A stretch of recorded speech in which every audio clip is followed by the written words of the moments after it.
பரலோகத்தில் வாசமாயிருக்கின்ற எங்கள் பிதாவே, இரக்கமுள்ள எங்கள் தேவனே, உங்களை துதிக்கின்றோம். பிதாவே, இந்த நாளிலே கூட இந்த உங்கள் சித்தத்தை அறிந்து கொள்வதற்கு இந்த சமயத்தை கொடுத்தீரே, அதுக்காக நன்றி. பிதாவே, தொடக்கத்தையும் முடிவையும் நீங்கள் தாமே எங்களை பாதுகாத்து உங்களுடைய சித்தம் எங்களோடு இருக்கும்படியாக பிதாவே, நீங்கள் தாமே மரண பரியந்தும் நாங்கள் உண்மையாயிருந்து உங்களுடைய சித்தத்தை செய்யவும் உங்களுக்கு பிரியமாக இருக்கவும் தயவு கூர்ந்து உதவி செய்யும் பிதாவே, நீதியுள்ள எங்கள் தேவனே. இந்த வேளையிலும் கூட பிதாவே, நாங்கள் உங்களிலே அன்பாக இருப்பது பிதாவே, நாங்கள் கற்பனைகளை கை கொள்ள வேண்டும் என்றும் பிதாவே, நாங்கள் உங்களுக்கு பிரியமாக இருக்கக்கூடிய பிள்ளைகளாக எங்களுக்கு நன்மையான இருதயத்தை கொடுக்கும்படியாக பிதாவே, சதையான இருதயத்தை எங்களுக்கு கொடுக்கும்படியாக உங்கள் வேத வாக்கியங்களை சிறு பிள்ளைகளைப் போல ஏற்றுக்கொள்ள தாழ்மையை கொடும். இரக்கமுள்ள தேவனே, நீங்கள் பரிசுத்தராக இருக்கின்றீர் பிதாவே. இங்கே இருக்கக்கூடிய ஒவ்வொரு முதியோர்களையும் நீங்கள் தாமே அவங்களுக்கு தேவையான நன்மையை கொடுக்கும்படியாக உங்களை அறிந்து கொள்ள அறிவை அறிந்து கொள்வதற்கு ஒரு வாய்ப்பு கொடுக்கும்படியாக என்று செய்கின்றோம். பிதாவாகிய தேவனே, நீங்கள் பரிசுத்தர், உங்களுடைய இரக்கம் பெரியது பிதாவே. இன்னும் அதிகமாக உங்களை சேவிக்குவதற்கு எங்களுக்கு வாய்ப்பு கொடும்.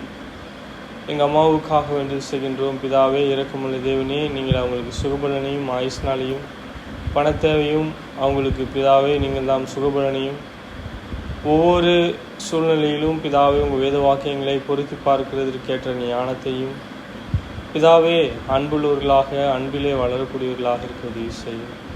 அதே எங்கள் அப்பாவுக்காக வேண்டி செய்கின்றோம். உங்களுடைய தயவு உங்களுடைய இரக்கம் இருந்தால் அவங்களை பாதுகாத்து கொள்ளும். பரிசுத்தமுள்ள பிதாவே, உங்கள் சுகபலனை கொடுக்கும்படியாக வேண்டி செய்கின்றோம் பிதாவே. சரீர பலவீனங்கள் இருக்குமானால் எடுத்து போடும் பரிபூர்ண சுகத்தை கொடுக்கும்படியாக வேண்டி செய்கின்றோம் பிதாவே. இரக்கமுள்ள தேவனே, நீங்கள் பரிசுத்தராக இருக்கின்றீர் பிதாவே. அந்த காரியங்களை அறிந்திருக்கிறோம். சகல கற்பனைகளையும் கை கொள்வதற்கு தயவு கூர்ந்து எங்கள் அப்பாவுக்கு உதவி செய்யும். உங்களுடைய சித்தமானால் சகோதரர்களுக்கு தேவையான நன்மைகளை செய்யவும் அவர்களுக்கு பிதாவே நீங்கள் தாமே அவர்களை பாதுகாத்து உங்களுடைய இரக்கத்திலே அவங்க வாழத்தக்கதாக உதவி செய்யும். இரக்கமுள்ள பிதாவே, நீங்கள் பரிசுத்தர். இன்னும் அதிகமாக இதோ எனக்கு தேவையான நன்மைகள், பூமிக்குரிய தேவைகள், ஆவிக்குரிய தேவைகள், இதோ பொல்லாங்கனானவன் எங்களுக்கு விரோதமாக செய்யும் பொழுது நாங்கள் விசுவாசம் என்றும் கேடகத்தை பிடித்து கொண்டு பிதாவே, நாங்கள் நம்பிக்கையோடு நீங்கள் எங்களை பாதுகாப்பீர், உங்களுடைய சித்தத்தை நாங்கள் செய்வோம், எங்கள் ஓட்டத்தில் நாங்கள் ஓடுவோம் என்றும் தயவு கூர்ந்து உதவி செய்யுங்கள் பிதாவே. இரக்கமுள்ளவரே, இன்னும் ஆவிக்குரிய ஒவ்வொரு சகோதரர் பலவீனம் இருக்குமானால் அவர்களுக்கு பலனை கொடுத்து பரிபூர்ண சுகத்தை கொடுக்கும்படியாக செய்கின்றோம். இந்த நாளிலே சகோதரன் டி. ஜான்சன் அவருக்காகவும் அவர் சுகபலனையும் ஆயுஷ்னாலையும் உங்கள் ஊழியத்தை செய்வதற்கு இன்னும் பலனையும் இன்னும் அநேக சீஷர்களை உருவாக்கத்தக்கதாக ஆயுஷ்னாலையும் கொடும். உங்களுடைய தயவானால் அவங்க பிள்ளைகளையும் பிள்ளைகளையும் அவங்க மனைவியும் நீங்கள் தாமே உங்கள் சித்தமானால் பாதுகாத்து அவங்களுக்கு உங்கள் ஊழியத்தை செய்யத்தக்கதாக ஆசீர்வதியும். இரக்கமுள்ள தேவனே, நீங்கள் பரிசுத்தர். சகோதரன் டி.ஆர். காப்ரியல் ஆசிரியர் அவருக்கு சுகபலனை கொடுத்துறீர்கள், அதுக்காக நன்றி பிதாவே. இன்னும் உங்கள் ஊழியத்தை செய்வதற்கேற்ற ஞானத்தை கொடு பிதாவே. இன்னும் சபையில் பலவீனம் இருக்கக்கூடிய ஒவ்வொரு சகோதரிகளுக்காக வேண்டி செய்கின்றோம் பிதாவே. அந்த பிள்ளைகளுக்காக வேண்டி செய்கின்றோம். அவங்களுக்கு சுகபலனையும் உங்களை குறித்து அறியப்படுவதை அறிந்து கொள்வதற்கு உதவி செய்யும். இந்த தாத்தாவுக்காக வேண்டி செய்கின்றோம். இன்னும் அவருக்கு பலனையும் ஆயுஷ்னாலையும் கொடுக்கும்படியாக உங்கள் சித்தத்தை செய்யத்தக்கதான இருதயத்தை கொடு, அதை பாதுகாத்து கொள்ளும், வழிநடத்தும். எங்களுக்கு ஏதோ உங்கள் ஆவிக்குரிய வேத வாக்கியங்கள் தொடக்கத்திலிருந்து முடிவரை கொடுக்கத்தக்கதாக எங்களை ஆசீர்வதியும். இயேசுவின் இனி நாமத்தில் கேட்கின்றோம் பிதாவே. சரி, நாம் இந்த நேரத்தில் கூடி வந்து தேவனுடைய வார்த்தைகளை நம் இருதயமானது வளருவதற்கு நித்தியமான காரியங்களை நாம் பார்த்து கொண்டிருக்கிறோம். நம் இருதயமானது வளருவதற்கு தேவனுடைய ஆவிக்குரிய ஐஸ்வர்யம் தேவைப்படுகிறது. 1 யோவான் புஸ்தகம் 2ஆம் அதிகாரம் 14 to 23 வரையும் சொல்றாரு, பிதாக்களே, ஆதி முதல் இருக்கிறவரை நீங்கள் அறிந்திருக்கிறதினால் உங்களுக்கு எழுதியிருக்கிறனே.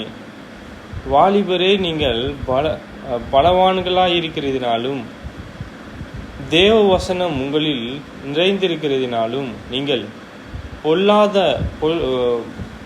பொல்லாங்கனை ஜெயிச்சதினாலும் உங்களுக்கு எழுதியிருக்கிறேன். சரி, 1 யோவான் புஸ்தகம் 2ஆம் அதிகாரம் 14 சொல்றாரு. யாருக்கு சொல்றாரு, என்ன சொல்றாருன்னா, பிதாக்களே அங்க இருந்த அந்த சபையில் இருந்தாங்கல்ல, பிதாக்கள் அப்படின்னா வயதானவங்க, அவங்களுக்கு ஒரு அழைக்கப்பட்ட அழைப்புக்கு பாத்திரவனாக நடந்திருக்கணும். அது அவங்க தொடர்ந்து கர்த்தருடைய சரீரத்தில் நிலைத்து இருக்கிறாங்க. சரி, கொஞ்சம் எழுதுறாரு என்னன்னா, ஆதி முதல் இருக்கிறவரை நீங்கள் அறிந்திருக்கிறதுனாலே உங்களுக்கு எழுதியிருக்கிறேன். ஆமா, ஆதி முதல் யார் இருக்கா? இயேசு இருக்காரு, தேவன் இருக்காரு. அவர் எந்த அளவுக்கு மகத்துவம் உள்ளவர் என்று அறிந்திருக்காரு. நான் அறிந்திருக்கிறேனா? ஆதி முதல் இருக்கிறவரை தேவனை தேவன் என்று நான் அறிந்திருக்கிறேனா? சரி, நான் அறிய வேண்டும் என்கிற அந்த பிரகாரத்தின்படி நான் அறிந்து கொள்ள வேண்டும் இல்லையா? நான் எப்படி அறிய போறேன்? சரி, இங்கேயே சொல்றாரு 15ல், இங்கே நமக்கு ஒரு உற்சாகமானது இருக்கிறது. என்ன உற்சாகம் அப்படின்னா, உலகத்தில் உள்ளவைகள் அவைகளை பார்க்கிலும் நாம் அறிந்திருக்கிறோம். உலகத்தில் உள்ளவைகளிலும் அன்பு கூறாதிருங்கள். ஒருவன் உலகத்தில் அன்பு கூர்ந்தால் அவனிடத்தில் பிதாவின் அன்பில்லை. உலகத்தில் உள்ளவைகளையும், இது உலகத்தில்னா உலகிற மனுஷங்களை சொல்லல, அதில் உள்ள கிரியைகளை சொல்றாரு. கெட்ட கிரியைகள், கெட்ட சிந்தை. என்ன யாக்கோபு 4:4 சொல்றாரு இல்லையா? விபசாரம்,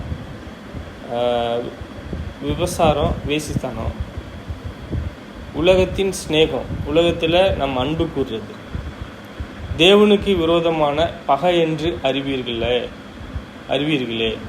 ஆகையால் உலகத்தில் உள்ளவைகளையும்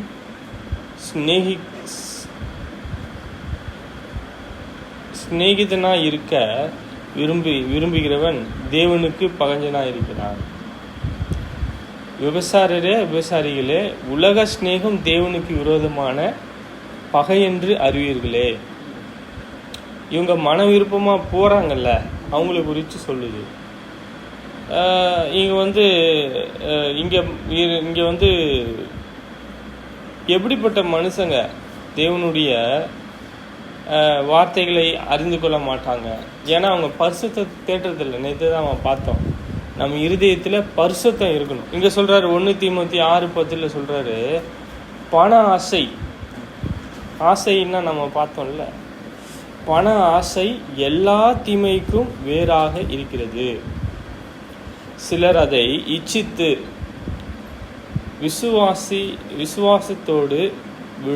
விசுவாசத்தை விட்டு விழுந்து அநேக வேதனைகளினாலே தங்களை உருவி குத்தி கொள்கிறார்கள்.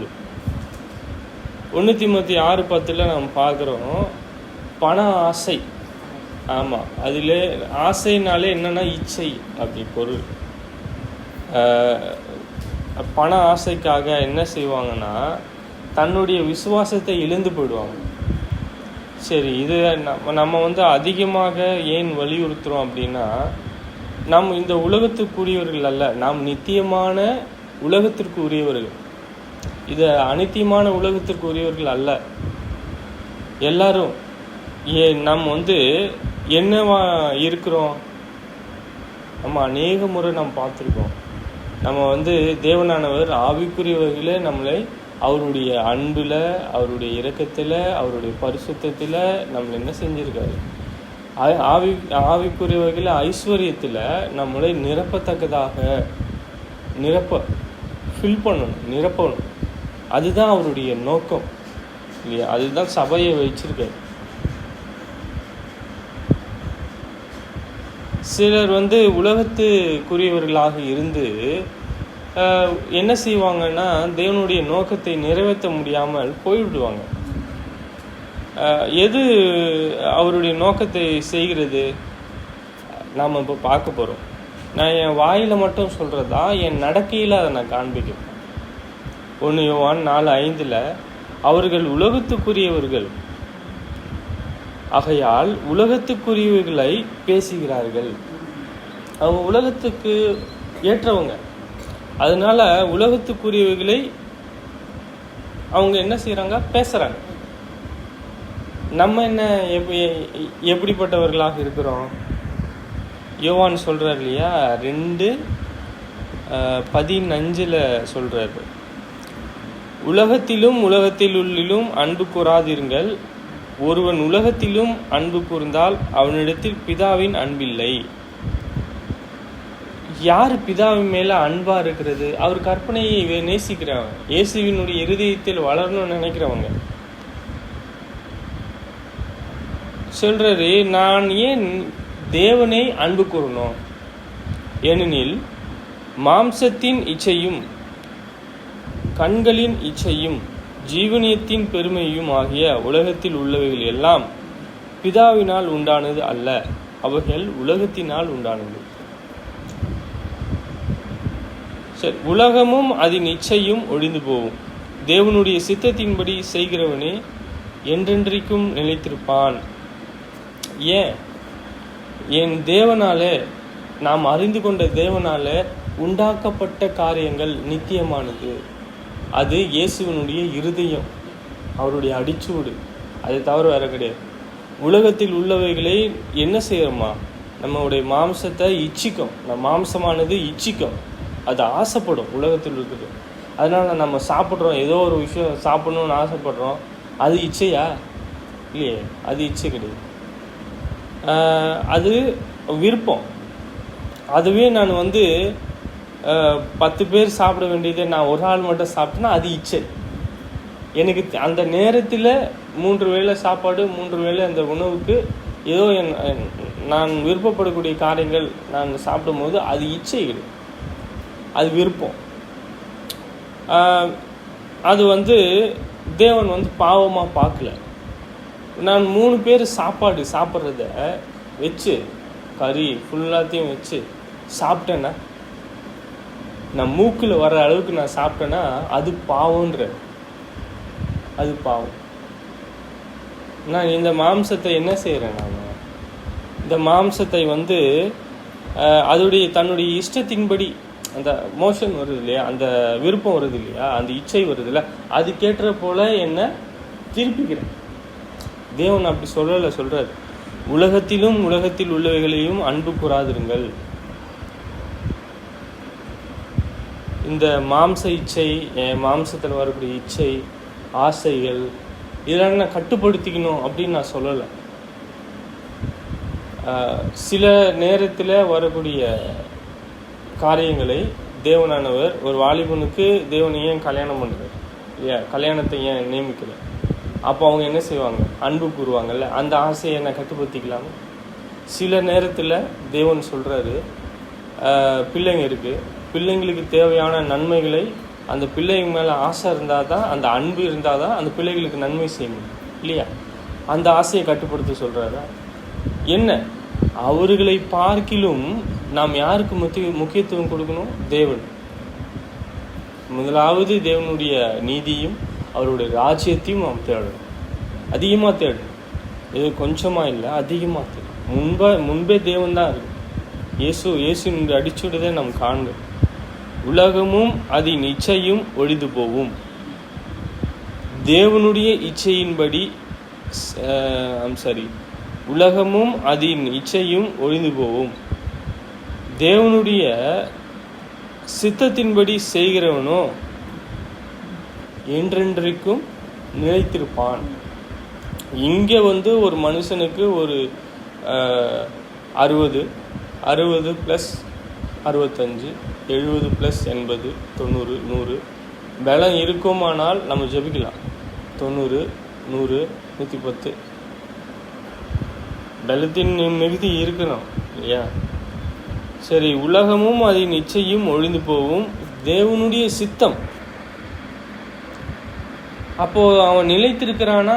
யாரு எப்படி இருக்கிறான் அப்படின்னா, பூமிக்குரிய வகையில் அவன் நிலைக்கல.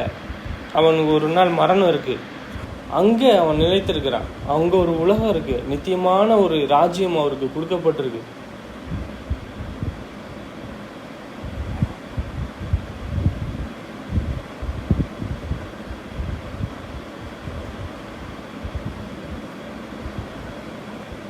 சரி, இங்கே இருக்கக்கூடிய காரியம், நான் இங்கே இருக்கிறேன் இல்லையா, இது எப்படிப்பட்ட காரியங்களை விவரிக்கிறார் பாருங்க. 1 கொரிந்தியர் 7:31 இவ்வுலகத்தை அனுபவிக்கிறவர்கள் அதை தகாதவைகளாய்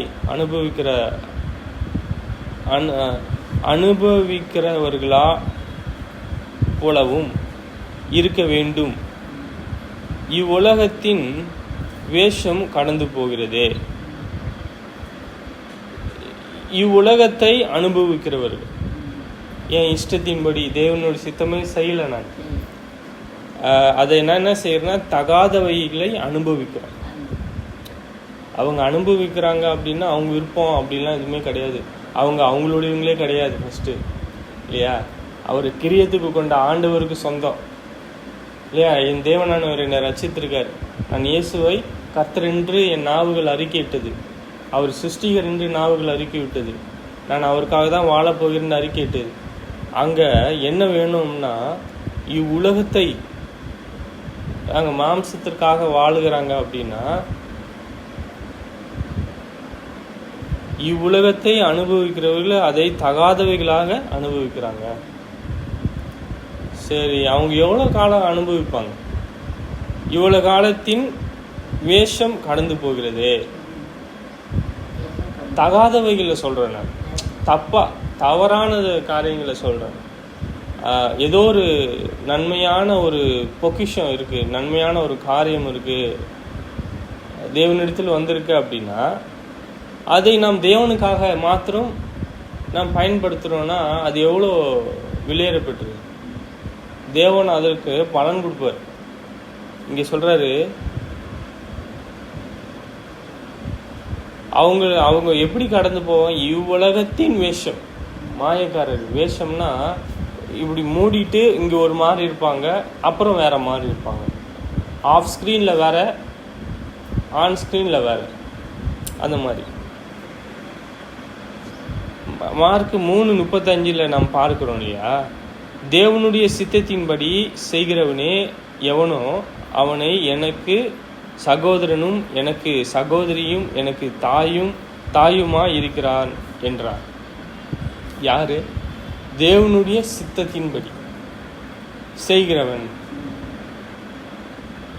அது யாருன்னு நமக்கு தெரியும் அப்படின்னா அவங்கள பார்க்கும்போது நம்ம எப்படி பார்க்கணுன்னா, அவங்க இயேசு இருக்கார் இல்லையா, அவங்களுக்கு சகோதரர் சகோதரி தாயுமா இருக்கிறாங்க. நான் பார்க்குறேன் தேவனுடைய சித்தத்தை செய்கிறாரு. அப்போ இயேசுக்கு என்னவா இருக்கார்? அவர் சகோதரன் சகோதரி. ஒரு சகோதரன்னா ஒரு வயசு, உங்களோட வயசு கம்மியாகிறவங்க சகோதரன்னா சொல்லி ஆகணும். அப்போது எங்கள் அப்பா இருக்கார், அவர் சபைக்கு வந்துட்டார். சபையில் இருக்கும்போது நான் என்னென்னு கூப்பிடணும்? அப்பான்னு கூப்பிடணும். இல்லை, நிறைய பேர் நேரத்தில் அவர் நம்ம கூப்பிடணும் அப்படின்னா அவர் எப்படி கூப்பிடணும்? சகோதரன். ஆமாம், வேறு எவரோ சகோதரனுக்கு நம்ம பேசும்பொழுது இவர் என்னுடைய தகப்பன் அப்படின்னு நம்ம சொல்லிக்கலாம். ஆனால் அந்த அந்த சூழ்நிலை கூட நம்ம என்னவா இருக்கிறோம்? நான் எனக்கு தாயுமா இருந்தால் கூட அந்த இடத்துல இருக்கும் பொழுது அவங்க என்னவா இருக்காங்க? ஒரு சமயத்தில் சகோதரி சகோதரன். மனைவி அப்படி சொல்ல முடியாது இல்லையா, தொத்திருவாங்க. சும்மா சாயை கூட அப்படி சொல்ல முடியாது. சில அறிந்து கொண்டாங்கன்னா ஒன்றும் பிரச்சனை இல்லை, அறிந்து கொள்ளலைன்னா சரி. சங்கீதம் 39:6 சொல்கிறாரு, வேஷமாகவே மனுஷன் திரிகிறான், வேஷம் விருதாவாகவே சஞ்சரிக்கிறான். ஆஸ்தியை சேர்க்கிறவன் யார்? அதை வாரிக்கொள்கிறவன் என்று அறியான். சங்கீதம் 39. ஏன் நம்ம பார்க்குறோம் அப்படின்னா, வேஷம்னா அது நமக்கு தெரியும். நமக்கு அந்த சூழ்நிலையில் அவங்க அந்த மாதிரி கிடையாது. அவங்க எப்பவுமே அந்த அந்த ஒரு நோக்கம், தேவனுடைய சித்தம் கிடையாது, வேறு நோக்கம். அவங்களுக்கு என்ன நோக்கம் இருக்கு பாருங்க. மனுஷன் திரிகிறான், விருதாவாகவே சஞ்சலப்படுகிறான். அவன் ஒரு நோக்கத்தை செய்கிறான், அவனுக்கு என்ன வருது? அதனால பாடு வருது, சஞ்சலம் வருது. ஆஸ்தியை சேர்க்கிறான்னு சொல்கிறார். சஞ்சலத்தில் ஆஸ்தியை சேர்க்கிறான். அவனுக்கு அது வருத்தமாக இருக்காதா சொல்கிறார். வருத்தமாக இருக்கும். யார் அதை வாரிக்கொள்வான்? அது எத்துன்னு போடுவாரா? உலகத்தார் இருக்கிறாங்கன்னு வச்சுக்கோங்க, சரி நமக்கு ஏன் காசே கொடுக்க மாட்டேங்குது, காசே இல்லை, ஒரு காலம் வருத்தப்படக்கூடாது. நம்ம பரலோகத்தில் இருக்குல்ல, அங்கே திரளாக இருக்கும், நித்தியமாக இருக்கும். அங்கே பூச்சியும் துருவும் எதுவுமே கெடுக்காது. அங்கே திருடன் கூட கண்ணமிட்டு திருட மாட்டான். அங்கே தேவன் நமக்கு தேவனாக இருப்பார். இயேசுவானவர் அவர் சித்தத்தை நம்ம முழுசாக செஞ்சு முடிச்சிட்டோன்னா ஜெயம் கொள்கிறவனுக்கு அவரோடு வீட்டிலிருந்து ஆளுகை செய்யக்கூடிய ஒரு வாய்ப்பு இருக்கு. இது உங்களுக்கு மாத்திரம் கிடையாது, ஜெயம் கொள்கிற யாவருக்கும். அவன் என்ன செய்யணும்? அதுக்கு பிரயாசப்படணும். சரி, இங்கே எவைகள் எல்லாம் அழிந்து போகும் என்றால் 102:26 சங்கீதத்தில் சொல்றாரு, அவைகள் அழிந்து போகும், நீரோ நினைத்திருப்பீர். அவைகள் எல்லாம் வஸ்திரம் போல் பழமையாகும், அவைகளை ஒரு சால்வையை போல் மாற்றுவீர், அப்பொழுது மாறிப்போகும். வானமும் பூமியும், அந்த வானமும் பூமியும் ஒரு சொல்கிறார், ஏதோ நம்ம ட்ரெஸ்ஸு காய வச்சு மடிப்போம் இல்லையா, அந்த மாதிரி சொல்கிறாரு. ஒரு சால்வை மேலே போடுவோம், துண்டு போட்டுருக்கீங்க, சால்வையை போல் சுருட்டுறாரு. இந்த எண்டுலேருந்து அந்த எண்டுக்கு போகிறதுக்கு நமக்கு எப்படியும் ஒரு 20 நாள் ஆகுதுன்னு வச்சுக்கோங்க, இந்த எண்டுலேருந்து அந்த எண்டு போகிறதுக்கு, வானத்தையும் பூமிக்கும். ஆனால் தேவன் அது எப்படி ஒரு நொடியில் அப்படி சுருட்டுறாரு. அது நம்ம பார்க்க அதை யோசிக்கும் போது நம்மளுடைய சிந்தனையில் வர்றதில்லை. நம்ம அவருடைய அறிவை பார்க்கிலும் நம்மளுடைய அறிவு ஒன்றுமே கிடையாது. அதனால தான் அவருடைய சித்தத்தை நாம் தெரிந்து கொள்ளணும். அதான் சொல்கிறாரு, அவருடைய நோக்கத்தை தெரிந்து கொள்ளணும். அவருடைய சித்தத்தை புரிந்து கொள்ள முடியாததுனால தான் இயேசுவானவர் உலகத்துக்கு அவரை வெளிப்படுத்தினார். அவர் இப்படி தான், அவருடைய குணாதிசயம் இப்படி தான், அவரிடத்துல அந்த பொக்கிஷம் இப்படி தான் இருக்கும், அந்த அறிவு அந்த பொக்கிஷம் இப்படி தான் இருக்கும், இந்த இரக்கம் இப்படி தான் இருக்கும். இங்கே சொல்கிறாரு, பிள்ளைகளே, இது கடைசி காலமாக இருக்கிறது. அந்த கிறிஸ்து வருவான் என்று நீங்கள் கேள்விப்பட்டபடி இப்பொழுதே அநேக அந்த கிறிஸ்துகள் இருக்கிறார்கள். அதனாலே இது கடைசி காலம் என்று அறிந்திருக்கிறோம். நிறைய பேர் தவறாக சொல்கிறாங்க, தேவன் அவருடைய சித்தத்தை தவறாக புரிஞ்சுக்கிறாங்க. அவங்க மட்டும் கிடையாது, இதிலே சொல்கிறாரு, அவர் மாம்சத்தில் வந்திருக்கார் இந்த உலகத்தில். அவர் என்ன செய்கிறாரு? சதையும் மாம்சமாக என்னை போல, சகோதரர்களைப் போல, ஒருவரை போல எண்ணப்பட்டார் இல்லையா? அவர் எல்லோரும் பார்க்கத்தக்கதாக சிலுவையிலே ஏற்றப்பட்டார், அவர் நிந்திக்கப்பட்டார். இயேசுவானவர் மாம்சத்தை என்ன செய்தார்கள்? பீத்தார்கள். அந்த வாரினால் அடித்து கிழிச்சாங்க இல்லையா? எவ்வளோ வேதனையாக இருக்குது. அவர் எதற்காக இந்த சிலுவையை சகித்தார்? சிலுவைனா சொல்லிட்டு அவருடைய பாடுகள் ஞாபகம் வச்சுக்கணும். சிலுவைனா அவருடைய பாடுகள், கரெக்ட். சிலுவைனா அவருடைய பாடுகள். இப்போ அவர் மரண பரியந்தம் போய் சிலுவையில் தொங்கும்போது அங்கே அவருடைய தழும்புகளினாலே நாம் குணமாகும். இதெல்லாம் காண்றவங்கள அவங்க ஏன் அவங்களால காண முடியல? இதெல்லாம் நம்ம பார்க்குறோம்ல, இதெல்லாம் நான் வசனத்துல இருந்தா நான் சொல்கிறேன். இதை ஏன் அந்த கிறிஸ்துக்கள் சொல்ல முடியல? கிறிஸ்துவை இல்லாதவங்க, கிறிஸ்துவை மறுதளிக்கிறவங்க, கிறிஸ்துவை மாம்சத்தில் வரல என்று சொல்கிறவங்க ஏன் ஏற்றுக்க முடியல? அவங்களுடைய இருதயமானது அந்தகாரப்பட்டிருக்கு. அவங்க இருளை விரும்புகிறாங்க, ஒளியை பார்க்கிலும் இருளையே அதிகமாக விரும்புகிறாங்க. ஏன்னா இதை விரும்புனாங்க அப்படின்னா அவங்க மாம்சத்தில் பாடுபடணும். மாம்சத்தில் இருக்கும் காலம் வரைக்கும் மனுஷனுடைய இச்சையின்படி பிழைக்காமல் தேவனுடைய சித்தத்தின்படி பிழைக்கத்தக்கதாக அவன்தான் பாவங்களை விட்டு ஓய்ந்திருப்பான். அவங்க யாரு ஏன் இப்படி சொல்றாங்க அப்படின்னு சொல்றாரு பாருங்க. அவர்கள் நம்மை விட்டு பிரிந்து போனார்கள், ஆகிலும் அவர்கள் தம்முடையவர்களாய் இருக்கவில்லை. தம்முடையவர்களாக இருந்தால் நம்முடைய நிலைமை தரித்திருப்பார்களே. எல்லோரும் நம்முடையவர்கள் அல்ல என்று வெளியரங்கமாக்க பிரித்து போனார்கள். நீங்கள் பரிசுத்தராலே அபிஷேகம் பெற்று சகலத்தையும் அறிந்திருக்கிறீர்கள். எதை அறிந்திருக்கிறாங்க? அவங்களோடு தான் இருந்தாங்க. அவங்களோடு இருந்து பிரிஞ்சு போயிட்டாங்க. ஏன் பிரிஞ்சு போனாங்கன்னா, அவங்க இருந்த நிலைமையில் இவங்க இருக்கக்கூடாதுதான் போயிடுச்சு இல்லையா? அவங்க அறிந்து கொண்ட அந்த நிலைமையை அவங்களுக்கு தொடர்ந்து அது பிடித்து கொள்ள முடியாமல் போயிடுச்சு. நீங்கள் பரிசுத்தராலே, யாரு? இவங்க தேவனை மகிமைப்படுத்தக்கூடிய இவங்க, யோவான், அவரோடு இருந்த அப்போஸ்தலர்கள், அங்கே இருந்தக்கூடிய சபையார் எல்லாம் நாம் எல்லோரும் நாம் கூட வாசிக்கிறோம் இல்லையா? தொடர்ந்து நாம் அவரோடு இருந்தோமானால் நம்ம என்ன? சத்தியத்தை நீங்கள் அறிந்ததினால் அல்ல, நீங்கள் சத்தியத்தை அறிந்திருக்கிறதுனாலும் சத்தியத்தினால் ஒரு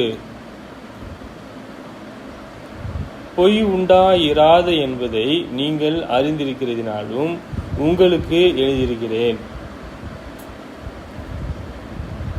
எப்படி, யாரு, ஏன் அவங்க அப்படின்னு கேட்டாங்கன்னா, கேள்விதான் நம்ம கேட்கணும். சத்தியத்தை நீங்கள் அறிந்திருக்கிறது அல்லவா? அவங்க சத்தியத்தை அறிந்து கொண்டது. நீங்கள் சத்தியத்தை அறிந்திருக்கிறதுனாலும் சத்தியத்தினால் ஒரு பொய்யும்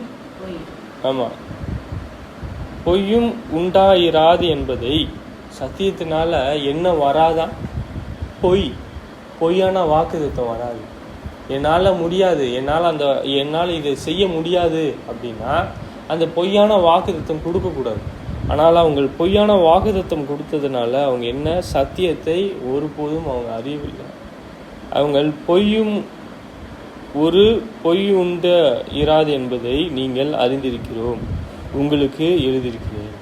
ஒரு தேவனுடைய வார்த்தையிலிருந்து பேசும்பொழுது ஒரு வாக்குத்தத்தம் கொடுக்குறாங்க. ஒரு உண்மையுள்ள ஒரு சகோதரனை நாம் பார்த்து அவர் சொன்ன அந்த வார்த்தைகளே நான் நம்பலாமா? சத்தியத்தை அவர்கள் அறிந்திருக்கிறாங்க, சத்தியத்தை போதிக்கிறாங்க, சத்தியத்தை தெளிவாக என் இருதயம் வளரணும்னு சொல்லிட்டு போதிக்கிறாங்க.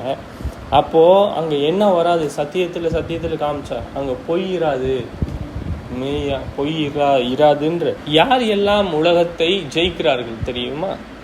உலகத்தை ஜெயிக்கக்கூடியவர்கள் யார்? 1 யோவான் 5:4 தேவனால் பிறந்தவன் எல்லாம் உலகத்தை ஜெயிக்கும், நம்முடைய விசுவாசமே உலகத்தை ஜெயிக்கிற ஜெயம். ஆமாம், 1 யோவான் 5:4 சொல்றாரு, தேவனால் பிறந்தவனும் எல்லாம்.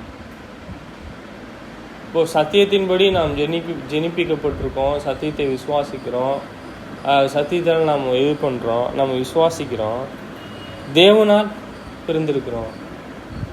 அப்போது உலகத்தை ஜெயிக்கும் தேவனால் பிறந்தவன் இப்படிப்பட்ட கேடுகளுக்கு சரி, இப்படிப்பட்ட துன்மார்க்கத்திற்கு சரி இருக்கிறாங்கல்ல, மாம்சத்தின்படி நடக்கிறாங்க இல்லையா, அவங்க எல்லாம் இந்த உலகத்தை ஜெயிப்பார்கள், ஜெயம் கொள்வார்கள். ஜெயம் கொள்கிறவர் தான் அவர் வாக்கு கொடுத்துருக்கார். அவர்களுக்கு மட்டும்தான் அவர் பிதாவை தரிசிக்கக்கூடிய ஒரு சாக்கு. அவங்க நித்திய ஜீவனை சுதந்திரித்துக் கொள்வார்கள். இயேசுவினுடைய என்ன வேணும்? இருதயம் வேணும். நம்முடைய விசுவாசமே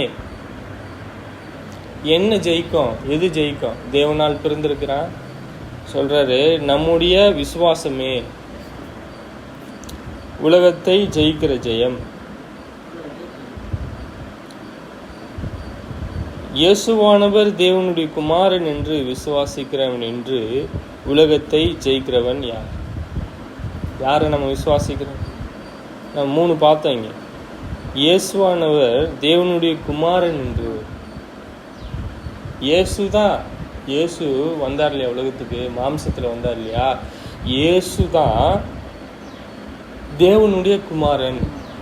அவரை நான் என்ன செய்கிறேன்? விசுவாசிக்கிறேன், நான் சம்மதிக்கிறேன், அவருடைய வார்த்தைகளை நான் சம்மதிக்கிறேன், அவர் இருதயத்தில் நான் வளர்றேன்.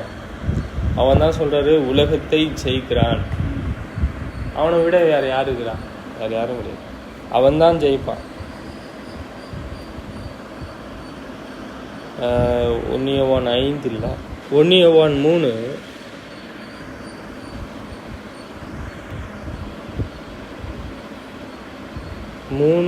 8-9. பாவம் செய்கிறவன் பிசாசின் உடையவனாயிருக்கிறான். ஏனெனில் பிசாசானவன் ஆதி முதல் பாவம் செய்கிறான். பிசாசினுடைய கிரியைகளை அழிக்கும்படிக்கு தேவனுடைய குமாரன் வெளிப்பட்டார். தேவனால் பிறந்த எவனும் பாவம் செய்யான், ஏனெனில் அவனுடைய வித்து அவனுக்குள் தரித்திருக்கிறது. அவன் தேவனால் பிறந்தபடியால் பாவம் செய்ய மாட்டான். பாவம் செய்கிறான். பாவம்னா பிரமாணத்தை மீறுவது, உடைப்பது. அதுதான் பாவம் நாம் பார்க்குறோம். ஏன் பாவம் செய்கிறவன் பிசாசனால் உண்டாயிருக்கிறான்? அவன் ஆதி முதல் கொண்டு பாவம் செய்கிறான், செஞ்சுருக்கான், இச்சிக்கிறான். அவனுக்கு தேவன் பிரியமா இல்லை அவன் மேல.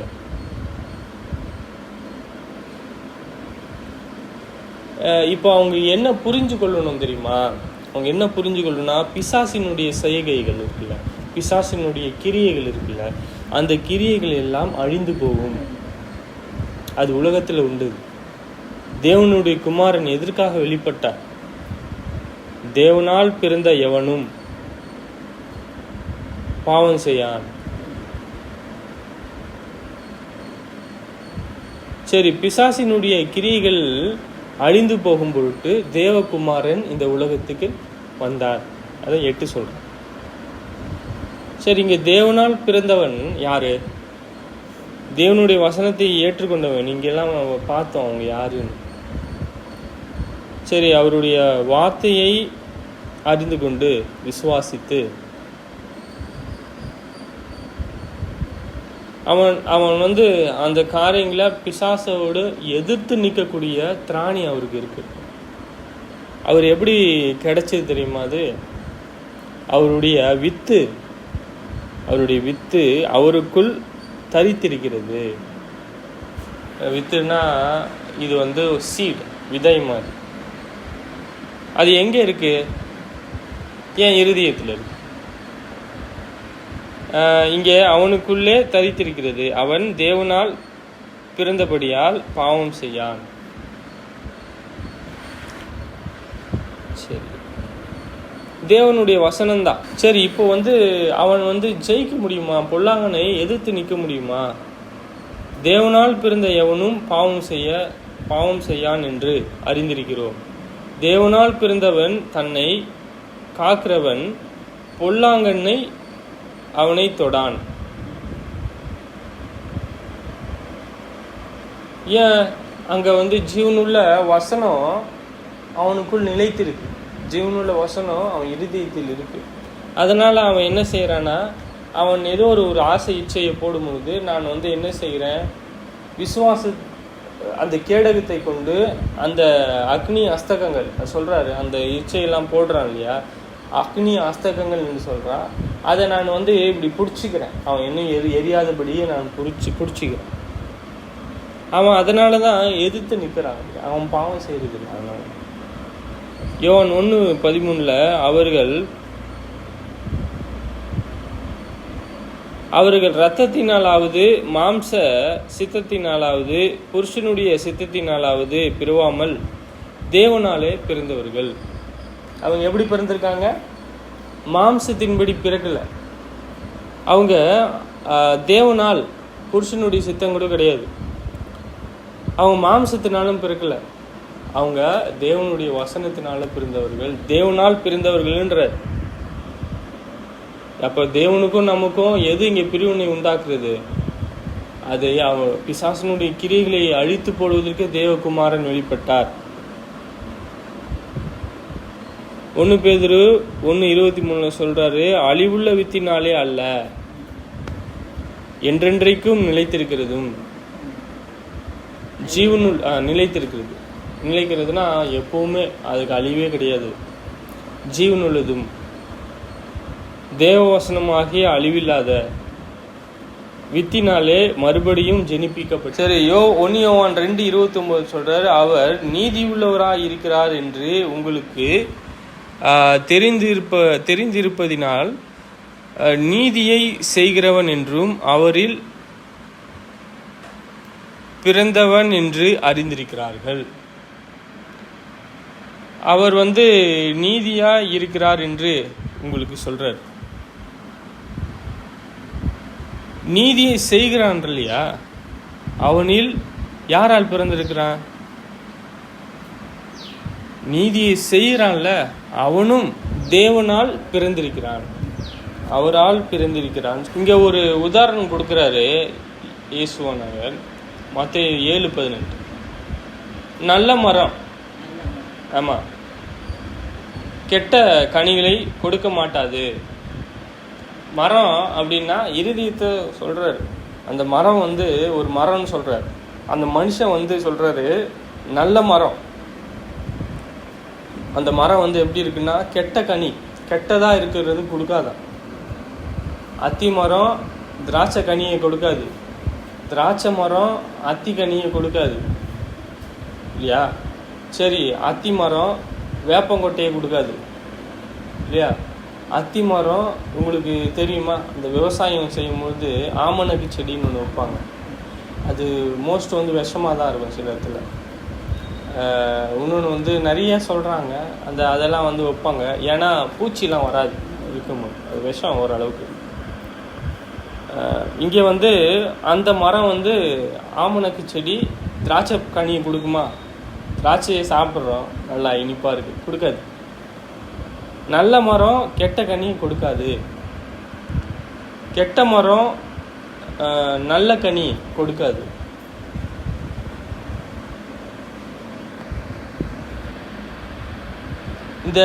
இங்கே மாம்சம் தேவனுடைய நோக்கத்தை செய்வதற்கு விரோதம், ஆவிக்கேற்றபடி இருக்காது. சொல்றாரு, மாம்சமும் ஆவிக்கு விரோதமாகவும் ஆவி மாம்சத்துக்கு விரோதமாகவும் இச்சிக்கிறது. நீங்கள் செய்ய வேண்டும் என்கிறவைகளை செய்யாதபடிக்கு இவைகள் ஒன்றுக்கொன்று விரோதமாயிருக்கு. கலாத்தியர் 5:17. எபேசியர் 6:10 பார்க்கும்போது 10, 12, 13 சொல்றாரு, கடைசியாக என் சகோதரரே, கர்த்தரிலும் அவருடைய சத்துவத்தின் வல்லமையிலும் பலப்படுங்கள். அவருடைய சத்துவத்தில் வல்லமையில் நாம் எப்படி பலப்படுவோம்? கொரிந்தியர்ல சொல்றாரு,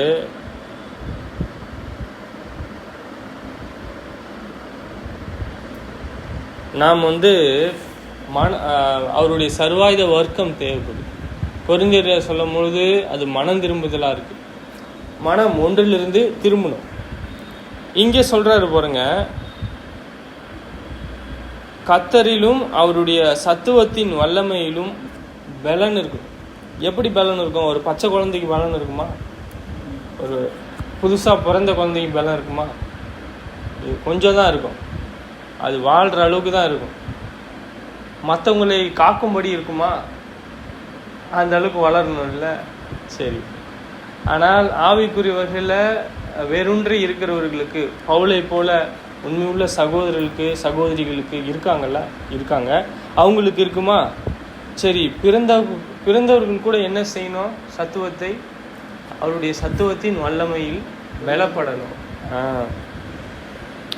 நீங்கள் பிசாசின் தந்திரத்தோடு எதிர்த்து நிற்க திராணி உள்ளவர்களாகும்படி தேவனுடைய சர்வாயுத வர்க்கங்களையும் தரித்து கொள்ளுங்கள். இங்கே நேற்று பிறந்த குழந்தைகள் மாத்திரம் கிடையாது, ஆதி முதல் தேவனுடைய சித்தத்தை செய்ய நினைச்சாலும் சரி, அவங்க மன விருப்பமாக பாவம் செய்கிறாங்கல்ல, மன விருப்பம், ஐயோ நான் செய்கிறது எனக்கே பிரியம் இல்லைன்னு இல்லாமல் பார்த்துக்கலாம், தேவன் மன்னிப்பார் அப்படின்னு செய்கிறாங்க இல்லையா? அந்த ஒரு இருதயத்தை தேவன் சொல்கிறாரு, அவங்க பிசாசின் தந்திரத்தில் இருக்கிறாங்க, அவங்க சாத்தானுடைய சிறையிருப்பில் இருக்கிறாங்க.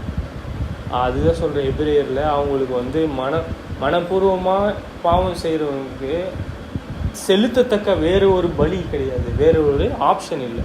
பலியில். பலினா ஒன்று செலுத்திட்டா அவங்களுக்கு பாவம் மன்னிப்பு கிடைக்கும். குமாரன் வந்துட்டார், இப்போ சொல்கிறாரு மனம் திரும்பிச்சா பாவ மன்னிப்பு கொடுத்துருவாரு. அந்த பாவத்திற்கேற்ற பாடுகளும் இருக்குது, அதுக்கேற்ற கிரியைக்கேற்ற மன்னிப்பும் இருக்குது, அதுக்கேற்ற சிச்சையும் இருக்குது.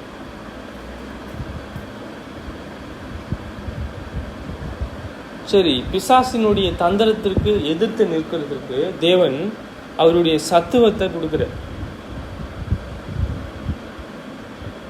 சரி, அது எப்படி நம்ம தரித்து கொள்வது? தேவனுடைய சர்வாயுத வர்க்கங்களையும் தரித்து கொள்ளுங்கள், ஏனெனில் மாம்சத்தோடும் இரத்தத்தோடும் அல்ல சொல்லிட்டார்ல.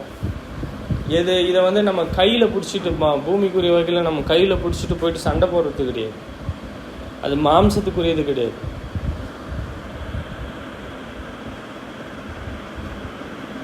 சொல்றாரு, ஏனெனில் மாம்சத்தோடும் இரத்தத்தோடும் அல்ல, துரைத்தனங்களோடும் அதிகாரங்களோடும் இப்பிரபஞ்சத்தின் அந்தகார லோகாதிபதியோடும் வானமண்டலங்களில் உள்ள பொல்லாத ஆவிகளின் சேனைகளோடும் நமக்கு போராட்டம் உண்டு.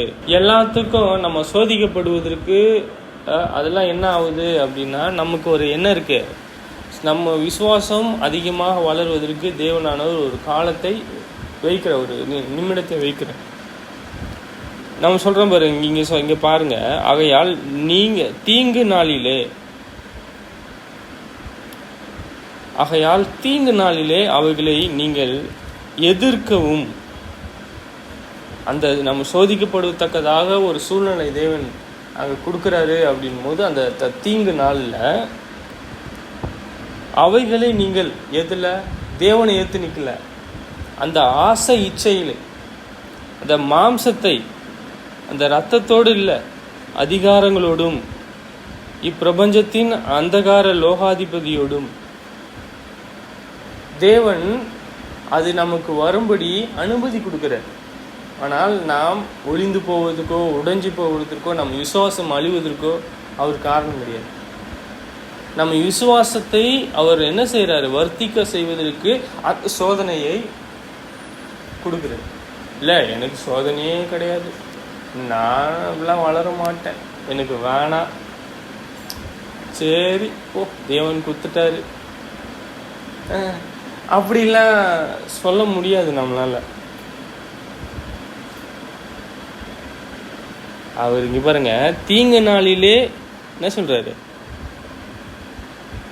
அவைகளை நீங்கள் எதிர்த்து நிற்கவும் சகலத்தையும் செய்து முடித்தவர்களாய் நிற்கவும் திராணி உள்ளவர்களாகும்படி தேவனுடைய சர்வாயுத வர்க்கங்களையும் எடுத்துக்கொள்ளுங்கள்.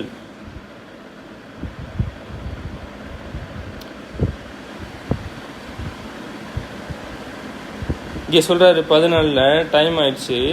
சத்தியம் என்னும் கச்சை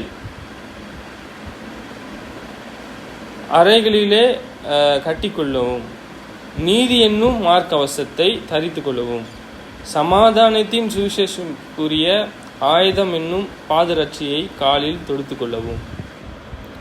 இதெல்லாம் இருக்குல்ல, இந்த மாதிரி நீதி உள்ள தேவனோடு, இது கூட அந்த சர்வாயுத வர்க்கங்கள்லாம் அவருடைய சித்தத்தை செய்வதற்கு, அவருடைய சித்தம் என்ன என்பது காண்பிக்கிறது. இப்படிப்பட்ட நீதி உள்ள அவருடைய சித்தமாக, அவருடைய வார்த்தைகளாக இருக்கு. நம்ம இதை பிடித்து கொள்வோமானால் நம்ம என்ன செய்வோம், ஆவிக்குரிய வகையில் இன்னும் அதிகமாக வளருவோம். 30, 60, 100 பலன் தரும். ஜெபம் செய்யலாம். பரலோகத்தில் வாசமாயிருக்கின்ற எங்கள் பிதாவே, இரக்கமுள்ள தேவனே, உங்களை துதிக்கின்றோம். பிதாவே, உங்களுடைய சித்தத்தை நீங்கள் எங்களுக்கு காண்பித்து உங்களுடைய தயவு, உங்களுடைய இரக்கம் எங்களோடு இருந்தபடியாக நன்றி செலுத்துகின்றோம். பரலோகத்தின் தேவனே, நீங்கள் பரிசுத்தர், உங்களுடைய நாமம் மகிமைப்படுவதாக. பிதாவே, உங்களுடைய ஊழியத்தை நாங்கள் செய்வதற்கு எங்களை ஆசீர்வதித்தீரே, அதுக்காக நன்றி. உங்களுடைய தயவிலும் இரக்கத்திலும் உங்கள் வேத வாக்கியங்களை நாங்கள் முழுவதுமாக கற்று அதை அறிந்து கொண்டு மற்றவர்களுக்கு போதிக்க ஞானத்தை கொடும். இரக்கமுள்ள தேவனே, நீங்கள் பரிசுத்தராக இருக்கின்றீர். பிதாவே, உங்கள் நாமம் மகிமைப்படுவதாக. பிதாவே, பிதாவே எங்களுக்கு தீமை செய்தாலும் நாங்கள் சத்துவத்தை நாங்கள் பிடித்து கொண்டவர்களாக, பிதாவே உங்களுடைய சர்வாயுத வர்க்கங்களை பிடித்து கொண்டவர்களாக, தீங்கு நாளிலே நாம் இப்படிப்பட்ட காரியங்களை நாங்கள் எதிர்த்து நிற்கவும் பிதாவே, இந்த உலகத்திற்குரியவர்கள் அல்ல பிதாவே, நாங்கள் ஆவிக்குரியவர்கள் என்றும் அறிந்திருக்கிறோம். பிதாவே, ஒவ்வொரு உங்கள் வேத வாக்கியங்களுக்காக நன்றி செலுத்துகின்றோம். எப்பொழுதும் உங்களோடும் குமாரனோடு இருக்கிறது எங்களை ஆசீர்வதியும். பிதாவே, இன்னும் சோதனை வரும்போது நாங்கள் ஜெயிக்கத்தக்கதாக இருக்க உதவி செய்யும். பிதாவே, எங்கள் அப்பா அம்மா, சகோதரர்கள், சிறு பிள்ளைகள், எங்கள் தாத்தாவுக்கும் அவங்களை பாதுகாத்து அவங்களுக்கு தேவையான நன்மையை கொடு. பிதாவே, இந்த நாளில் கூட சகோதரிகளும் கேட்ட உங்களுடைய இரக்கமானால் அவங்களை பாதுகாத்து கொள்ளும். இன்னும் அவங்களுக்கு சுகபலனையும் ஆயுஷ்னாலையும் அவங்களுக்கு உண்டான பலவீனங்களிலிருந்து நீக்கி போட்டு சுகபலனை கொடுக்கும்படியாக வேண்டி செய்கின்றோம். இதோ பிதாவே, உங்களுடைய சித்தத்தை செய்ய ஆசையாக இருக்கிற ஒவ்வொரு ஆவிக்குரிய சகோதரர்களுக்கு தேவையான நன்மையை கொடுக்கும்படியாக வேண்டி செய்கின்றோம். பிதாவே, சகோதரனும் ஜான்சன் அவருக்கும் இன்னும் பலனையும் ஆயுஷ்னாலையும் கொடுக்கும்படியாக வேண்டி செய்கின்றோம். ஊழியத்தை செய்யும்படியாக வேண்டி செய்கின்றோம். ஒவ்வொரு உண்மையுள்ள சகோதரர்களுக்காக வேண்டி செய்கின்றோம். உங்களுடைய தயவு, உங்களுடைய இரக்கம், ஒத்தாசை அவங்களோடு இருந்து அவங்களை பாதுகாத்து கொள்ளும். உங்களுடைய இரக்கமானால் எங்களை ஆசீர்வதியும்.